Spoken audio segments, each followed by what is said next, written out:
кінәлі бұлты сосын қаламызда сұхбатты бұрмалап қате тапса біз жастары жалындай боп жанамызда қарапайым қара бала әнін айтса түйер мүмкін ақылды санаңызға кешірімді сұрауым кішілігім ойланып сізде бір сәт қараңызда сондайларым жұт көңіліне тек армайды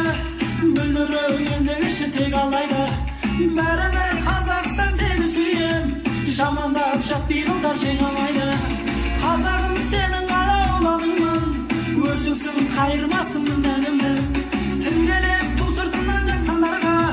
қасайып қарсы қарап